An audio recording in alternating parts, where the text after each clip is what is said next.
when Karen from the HOA burst through my gate, phone in one hand and a clipboard in the other, screaming about unregistered agricultural structures.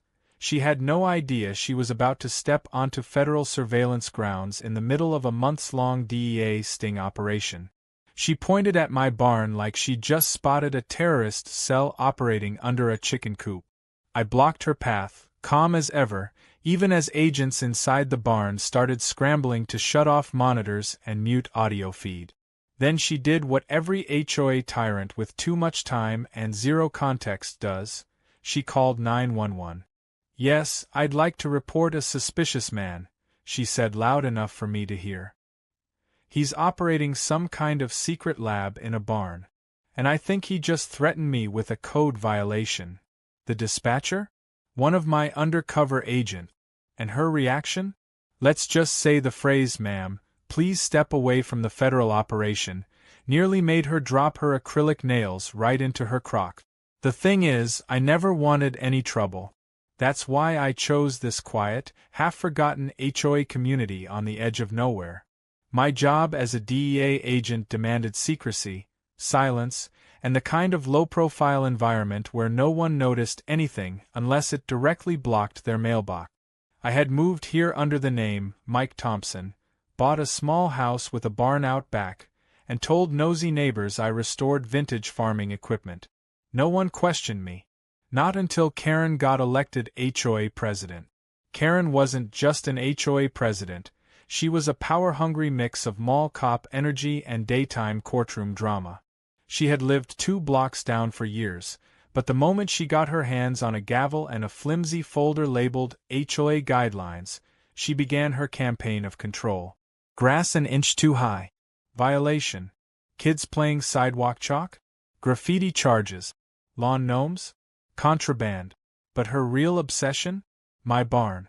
The mysterious, locked-up, camera-monitored barn that, in her mind, surely hid gold bars, illegal chickens, or a bunker full of libertarian YouTubers. It all started 2 weeks ago when she slipped a note under my door: "Please remove barn." HOA bylaws prohibit secondary agricultural dwellings within 500 feet of paved road. Karen. I ignored it. Because, well, I was too busy setting up hidden mics to record a drop between 2 mid-tier cartel distributors who thought they were being clever by using a rural HOA neighborhood as a blind spot. But Karen didn't take silence as a sign of disinterest. She took it as war. The next time she showed up, she brought reinforcements. 2 other board members, retired, bewildered, and holding cups of lemonade like they were hostages. She marched up my driveway in her HOA president visor, demanding to conduct an unannounced compliance inspection. I laughed and shut the door. 10 minutes later, she was in my backyard, peering through binoculars at my barn like she was discovering the Loch Ness monster behind a John Deere. I should have seen it coming, the 911 call. It was only a matter of time before she took things to the next level. The irony, of course, was that the person she called was Agent Ramirez, currently disguised as a county dispatch worker, whose real job was to reroute all local law enforcement inquiries that could blow our cover. When Karen made that call, half the agents in the barn were still mid-debrief, watching cartel couriers from a hidden camera weed disguised as a broken weather vane. The other half were laughing so hard they nearly blew our audio levels. But the real problem wasn't her ridiculous claim. It was that Karen, in all her entitled fury, had posted about me on the HOA Facebook group earlier that day. Warning: mysterious man with suspicious barn, possible drug activity. Taking action. HOA United. And unfortunately, someone who wasn't in on the sting, a well-meaning deputy from the county sheriff's office, had seen it and decided to respond to the 911 call. That meant within 15 minutes of Karen's little performance, we had flashing lights coming down the gravel road. I stepped outside just as the cruiser pulled up, lights spinning, siren off but tension high.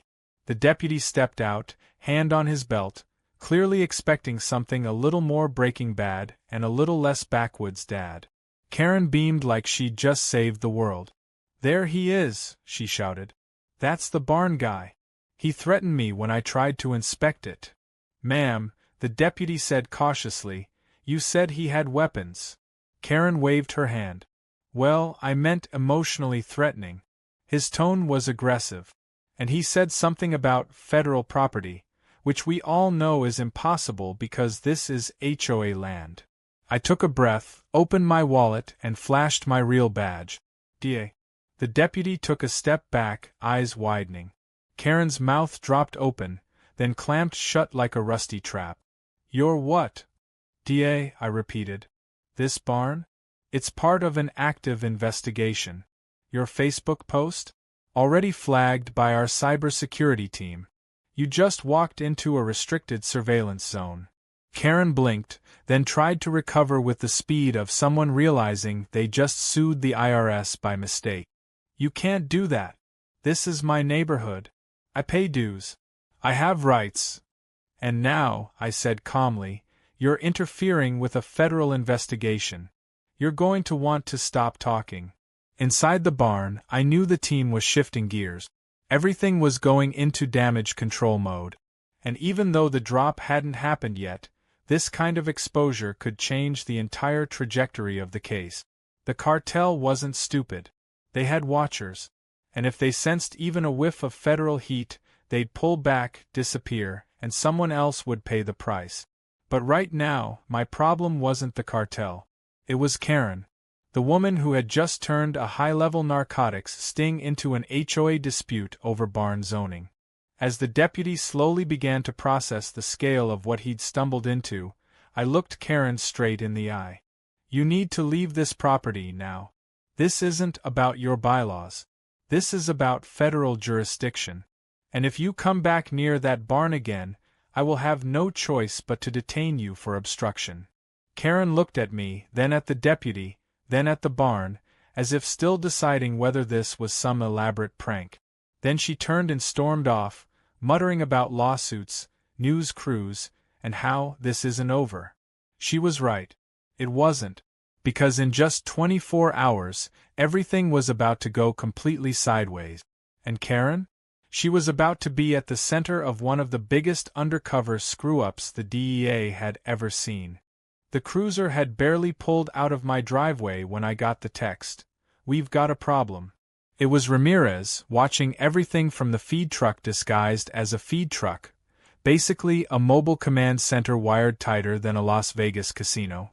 I didn't have time to respond before another message came through. Karen's post got traction. Local PD might be sniffing around. Great. As if having Karen parade through my property like she owned a badge wasn't bad enough, now her Facebook conspiracy theories were catching attention. And the cartel? They monitored local chatter too. We'd already intercepted their burner line pinging the HOA post, code-phrased but clearly concerned. The balance we'd spent months maintaining, staying invisible to both the criminals and the clueless, was unraveling because one entitled neighbor decided she didn't like not knowing what was inside my barn. I walked back inside and shut the door, locking it twice out of habit. Inside the barn, 2 agents were already repositioning surveillance equipment and securing files.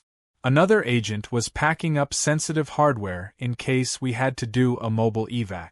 If the cartel thought we were onto them, they'd move fast, scrubbing evidence, rerouting shipments, maybe even torching the local pipeline. And if they thought Karen was connected to us, she wouldn't be a nuisance anymore, she'd be a liability. Or worse, bait. Down the block, Karen stood on her porch like she'd just declared victory at the Battle of Barn Hill. Her lawn was lined with folding chairs, HOA members filtering in with curiosity and coffee, as if they were attending a picnic rather than a neighborhood meltdown. One of them even waved at me. I gave a tight nod and closed my blinds. I knew what was coming next. She was planning an emergency meeting. Sure enough, 30 minutes later, I saw Karen standing with a megaphone and a stack of printed HOA bylaw pages, screaming about civic duty and unmasking government squatters. I turned up the volume on the barn's perimeter mic. She was in full performance mode. We cannot let this barn become a foothold for illegal activity, she declared. This is our community, not Area 51. If he has nothing to hide, why is it locked? Why is he hiding behind fake badges and government lies? Someone asked her what she thought I was doing inside. Her response: it's either a meth lab or a secret cloning facility. And either way, it violates fence setback regulations. It would have been hilarious if it weren't actively jeopardizing a federal operation. That's when I saw the cop again. Not the one from before. This guy was older, heavier, with a slow gait and a more serious look in his eyes. He wasn't in uniform. He knocked on my door politely, but the tension in his stance told me everything. I stepped out, flashed the badge again, and nodded toward the barn. I'm going to need to verify your jurisdiction, he said, clearly not part of the sting. I get that, I said, keeping it cool. But before you make any moves, call this number and ask for Special Agent Hendrick. Use passcode Copperfield Protocol. He gave me a long look, like he wasn't sure whether to laugh or draw his weapon, but he called. 2 minutes later, he hung up and nodded with new respect. Didn't realize I was walking into that kind of op. I gestured toward Karen's property. Unfortunately, not everyone got the memo. She called the station twice. Said you were building a missile silo. Would have been quieter, I muttered. We shook hands and he left, warning me the situation might draw more attention if she kept stirring up the neighborhood. And that was the real threat. The sting had a narrow window. If the cartel drop went through in the next 72 hours, we could finish the operation, arrest the couriers, and shut the door quietly. But if Karen's circus pulled in too many spectators, we'd either have to abort or go loud. Neither was good. One blew months of planning. The other risked lives. As I returned to the barn, Ramirez slid open a panel near the back wall and waved me over. We've got chatter. The cartel thinks we've been compromised. That Facebook post pushed them into alert mode. They pulling the drop? No. They're accelerating it. Tonight. My gut clenched. That changed everything. We weren't ready. We were still finalizing coordination with regional teams. The safe house for processing suspects wasn't even fully secured yet. But ready or not, this was happening. And then came the cherry on top.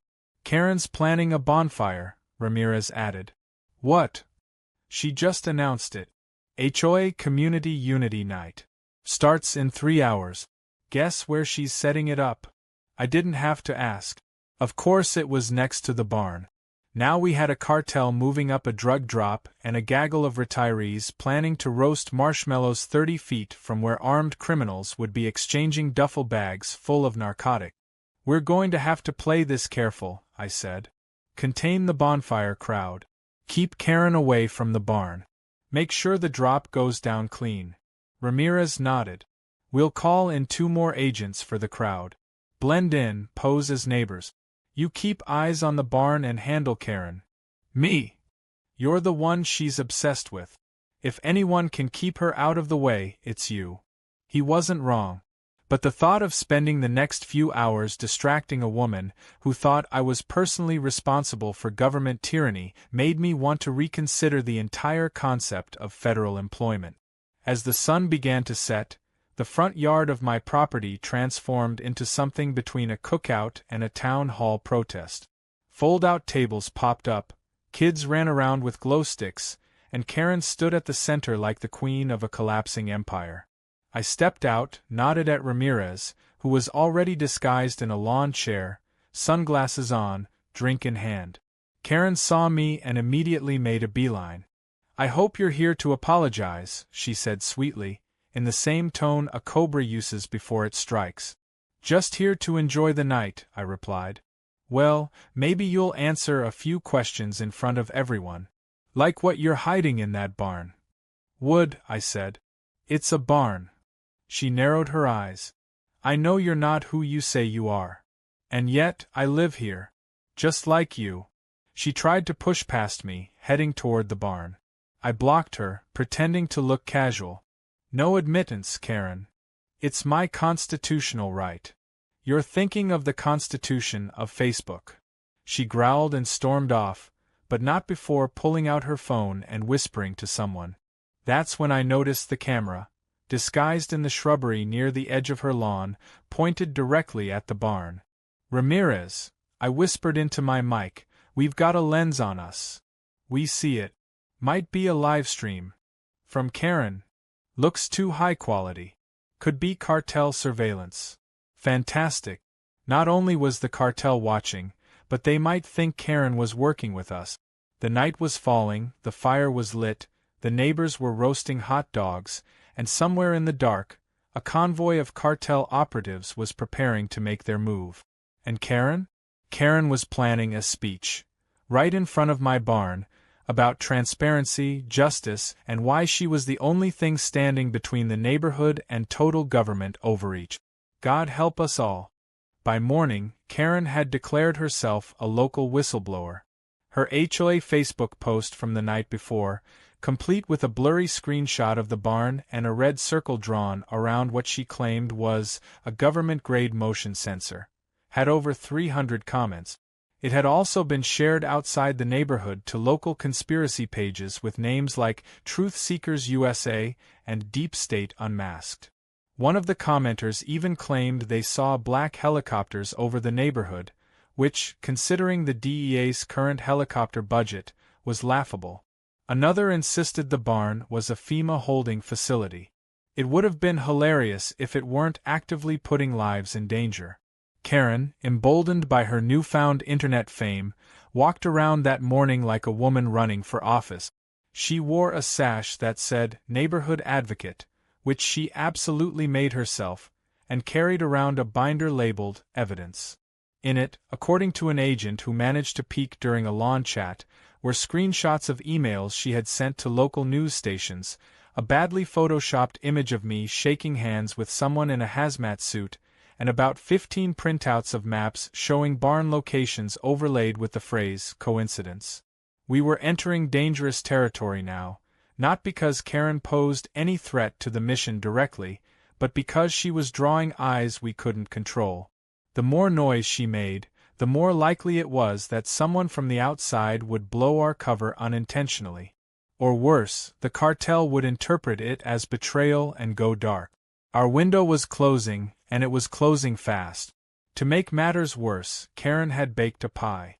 And not just any pie, one filled with an actual surveillance GoPro, disguised under foil and strategically buried in apple filling. She brought it to my front door around noon, flashing a wide smile and a half-wink that practically screamed, "Gotcha." I took it with a forced thank you, then handed it off to Ramirez once the door shut. He disassembled it in under 5 minutes and found the camera. We could have laughed again.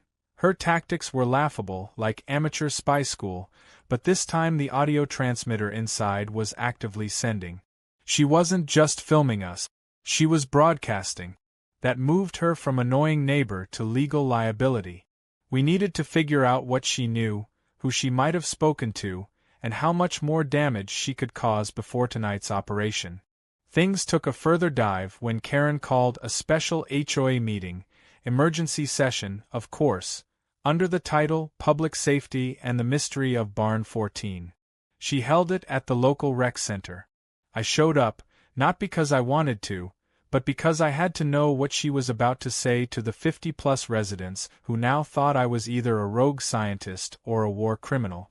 I walked in to find folding chairs filled with retirees, parents with strollers, and 2 guys in biker vests who absolutely did not live in the neighborhood. Ramirez was already there, disguised again as a grumpy dad with a juice box. Karen stood at the front, a digital slideshow already loaded onto a portable projector. She tapped the screen.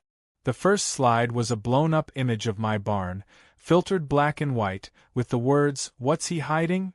in 80-point font. I could feel a headache forming.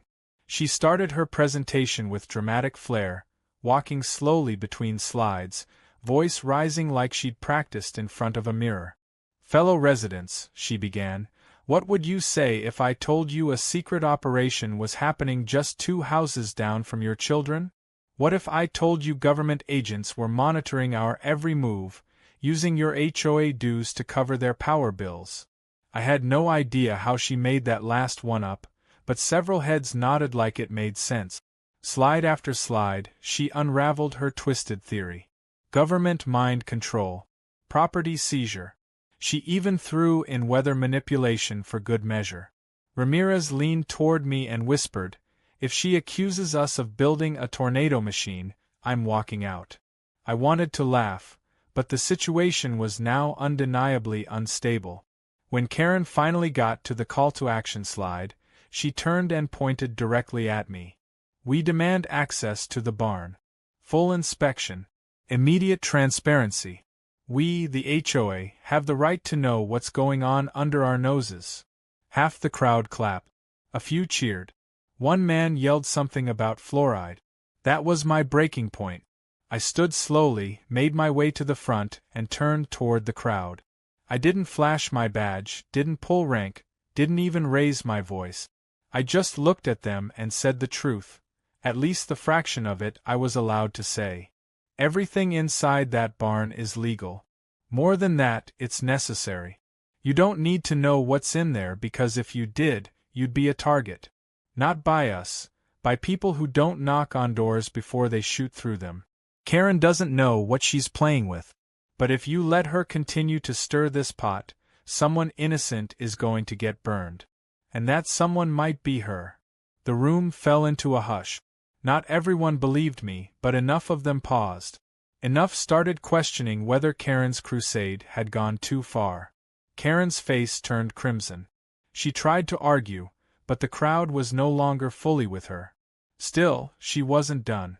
Later that afternoon, she sent out a neighborhood-wide email declaring that tonight's bonfire would be a peaceful demonstration of unity and transparency. She even attached a map of where she planned to hold it, just 20 feet from the barn. The DEA didn't cancel the sting. We couldn't.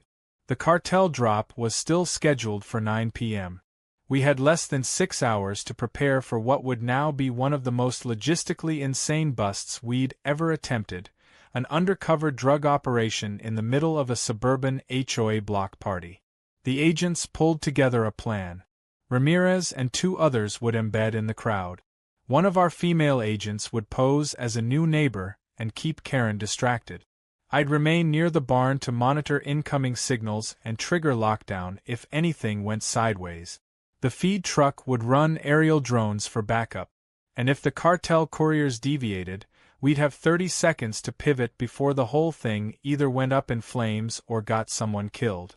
That night, as lawn chairs filled the grass and tiki torches flickered like some ironic festival of bad timing, I looked at the barn and felt the weight of what we were risking.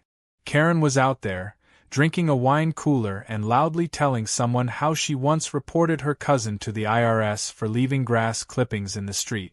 She was smiling, laughing, completely unaware that her bonfire was being live-streamed by the cartel's own surveillance team. They were watching us now, watching her, and they didn't think she was a distraction anymore. They thought she was involved. The night began with grilled hot dogs, paper lanterns, and folding chairs. Kids ran barefoot across freshly mowed lawns, while someone tuned a Bluetooth speaker to soft country music. It looked like any typical suburban evening barbecue, except the barn behind my house was wired with hidden microphones. A dozen DEA agents were scattered among the guests pretending to enjoy potato salad, and 2 cartel trucks were currently en route to the neighborhood for the biggest sting of our year. I stood near the edge of the yard, soda in hand, eyes locked on the driveway entrance while casually nodding at passing neighbors who assumed I was just the quiet guy with the weird barn. They had no idea what was about to go down. At 8:43 p.m., 7 minutes before the expected arrival, Ramirez's voice came through the comms. 2 vehicles just turned onto the road. No plates, blacked-out windows. This is it. My pulse ticked upward, but I didn't move. The plan was simple in theory. Let the cartel vehicles pull up, park next to the barn as they'd been told by their undercover contact, and wait for the exchange. We would let the deal start, secure the evidence, then swarm. Clean, quick, surgical. But then Karen, once again, happened. She had set up a folding table almost directly in front of the barn's side path, decorated with cupcakes, sparklers, and a large sign that read "Freedom from Corruption." And just as the vehicles began to crawl down the street, their engines barely audible over the music, Karen stepped up on a plastic cooler and grabbed her megaphone. "Attention, neighbors," she began, her voice amplified across the block. "We are gathered here tonight not only for fellowship and firelight, but to stand united against the shadows hiding in our own community." I could feel the collective groan from at least 3 undercover agents who were now trapped listening to Karen's version of civic pride. The first cartel truck slowed, its headlights scanning the growing crowd. Through the barn's camera feed, I saw the passenger's hand hover over something under his jacket. This was bad. The cartel had been promised discretion, a silent backyard, and no witnesses. Instead, they had a lawn party, glowing tiki torches, and a woman in rhinestone flip-flops making accusations about invisible government agents. Ramirez whispered in my ear, "They're hesitating. Driver just said, 'Too many eyes. We need to calm this down now or they're pulling out.'" I crossed the yard, trying to cut through people without drawing too much attention. Karen spotted me immediately, stepped down from her cooler, and marched over like she'd been waiting for this exact moment. "So, have you come to confess? Or are you just here to intimidate me into silence?" I forced a smile. "Just here to make sure everyone has a safe, peaceful night. You know how fire codes are." She narrowed her eyes. "Don't condescend to me. You can't hide forever. I've got people watching too. Friends in high places." I stepped closer. "Karen, I need you to move your table. It's in the path of a fire zone access." "What fire zone?" she demanded. "The imaginary one I'm about to enforce if you don't move." "Please." She scowled but relented, dragging the table aside just as the first cartel truck pulled up, tires crunching softly over gravel. They were in position now. 2 men stepped out, dressed like generic contractors but moving with a stiffness that screamed muscle. They scanned the area quickly, zeroing in on the barn. One gave a faint nod.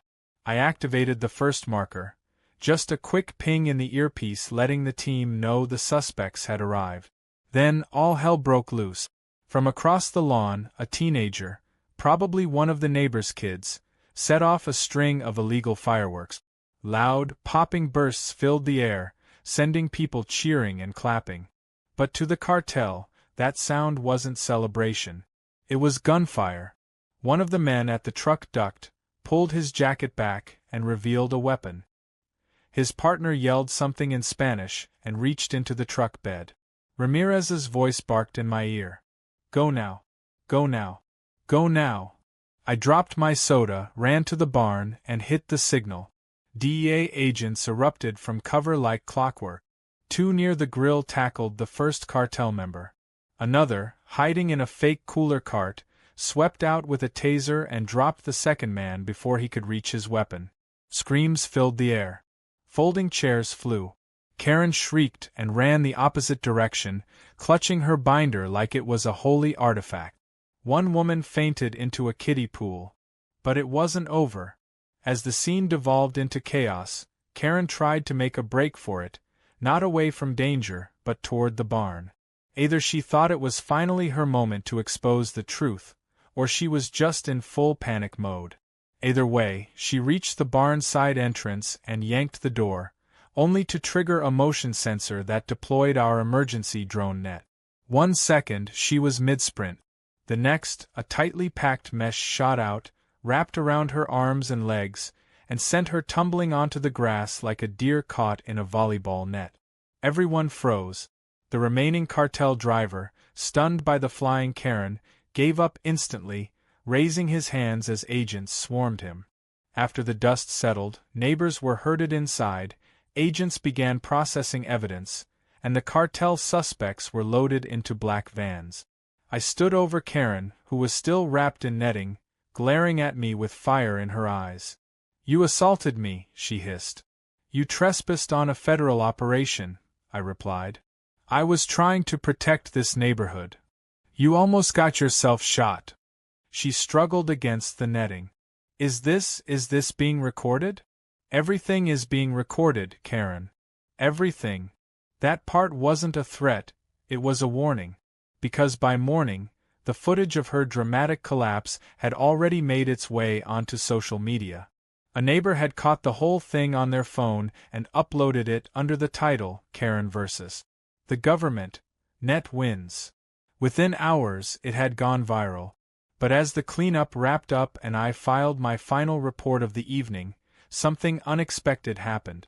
A black town car pulled up to the edge of the scene, and a sharply dressed man stepped out, holding a briefcase. He asked for me by name. "I'm legal counsel," he said. "For the suspects. And for Ms. Karen Whitmore." I blinked. "You represent both the cartel and Karen?" "I do. Ms. Whitmore contacted our firm last week to explore legal protections should her allegations be proven correct. Turns out they weren't. But she's now named in a conspiracy investigation. Obstruction. Civil interference with federal enforcement. Possibly more." I looked at Karen, who was sitting on a lawn chair now, still wrapped in parts of the net, sipping water someone had reluctantly handed her. She had no idea just how deep into this she was, and by the time morning came, neither would the rest of the neighborhood. The morning after the sting, the neighborhood was silent in a way it hadn't been for years. No kids playing in the street. No sprinklers ticking. No Karen pacing the sidewalks like a suburban sentinel. Just silence, thick and uncertain, like the whole block was holding its breath. My phone buzzed before I could finish my coffee. Ramirez had already been up for hours. The charges were official. 3 cartel members had been arrested, including the driver who surrendered after seeing Karen wrapped up in drone netting. But the bigger surprise had nothing to do with the cartel. It was Karen. She was being indicted. Her interference had gone beyond being a neighborhood nuisance. When the feds dug through her digital activity, mostly because her live stream of the bonfire had been flagged by our own surveillance filters, they found messages exchanged with people in the legal firm representing cartel-linked shell companies. Karen hadn't just been paranoid. She'd been talking to the wrong people in her crusade for control, feeding them breadcrumbs without realizing what they were connected to. In her eyes, she was gathering evidence to get rid of me. In theirs, she was confirming DEA interest in the area. They were already suspicious, and Karen's antics only sped things up. She had accidentally become an informant, just not for the side she thought. The government wasn't taking that lightly. Obstruction of a federal operation. Unlawful surveillance. Civil harassment of a protected operative. And then there was the part where she had tried to enter a restricted facility during an active sting. There was no slapping that away with a warning letter and a bake sale. She was being arraigned. Later that day, Karen was escorted out of her home by 2 marshals. She wore a power suit, a smug smile, and sunglasses far too large for her face. Somehow, even in cuffs, she carried herself like a martyr. A local reporter had shown up at the edge of the street, tipped off by someone, probably Karen herself. She gave them a perfect sound bite before being loaded into the vehicle. "This isn't justice. This is a cover-up. They're punishing me for asking questions." By the afternoon, it was all over the news. The neighborhood, now dubbed the Barn Block, had become a trending story online. Memes popped up within hours. Karen standing on her cooler with the caption, "You can't spell DEA without HOA," and the infamous drone net moment set to dramatic movie scores. She'd become a national punchline overnight. Her megaphone was auctioned online by one of the neighbors and ended up in a DC novelty museum titled Modern Mayhem. I spent the rest of that week filling out paperwork, debriefing in secure facilities, and preparing the barn for shutdown. The operation was over. The cartel network in our region had been destabilized, 3 affiliates were in custody, and more arrests were expected. Normally that would have meant the barn got cleaned out and quietly sold, but the higher-ups had other ideas. They'd seen the footage. They'd seen the security breach. and they'd seen how fast a neighborhood watch president had nearly derailed the whole operation. Instead of removing the barn, they were going to federalize it. The barn was now an official federal monitoring station, complete with a registered perimeter, a coded security fence, and a permanently assigned operative. Me. The cover story? Agricultural resource research. The real function? Ongoing surveillance for cartel rerouting in the region, using the very attention Karen had stirred up to mask future investigations. I wasn't going anywhere. That led to the next delicious irony. Karen's house, now vacant and legally forfeited due to evidence collected from devices in her home, was being sold at government auction. And the buyer who showed the most interest? An offshoot of our own legal team. They were going to convert it into a field liaison site. Karen's house would become a DEA-owned property, used for agent briefings, surveillance overflow, and, occasionally, potlucks. The agents joked that the kitchen would be renamed the Karen Canteen. As for Karen, her trial was fast-tracked. The prosecution didn't want to drag it out, and neither did she. Her attorney, a different one now, not affiliated with the cartel's network, pushed for a deal. She pled guilty to obstruction, illegal surveillance, and public interference with federal operations. She avoided prison, barely, but the judge assigned her 5 years of federal probation, including 200 hours of community service. The twist? Her service had to be fulfilled in federal properties related to agriculture. Translation: Karen would be spending every other weekend cleaning barns. On the first day of her sentence, she showed up to a federal site wearing her old HOA visor. The supervisor made her take it off. She spent the morning mucking stalls while trying to argue about barn cleanliness regulations. No one listened. By noon, she had already filed 3 complaints. All were shredded before they reached a desk. The agents on duty kept a scoreboard labeled, Karen attempts at control versus actual results. The tally didn't favor her. Meanwhile, the neighborhood slowly returned to normal.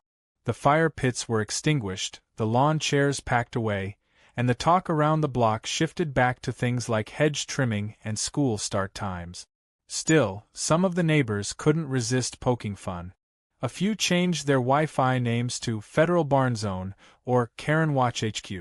Someone even put a sticker on the community mailbox that said, "Patrolled by the Department of Extreme Annoyance." I kept to myself for the most part, still technically undercover, still technically not supposed to say anything. But every now and then, I caught someone giving me a nod that lingered a little longer than before, a quiet acknowledgement that they knew, or at least suspected, the truth.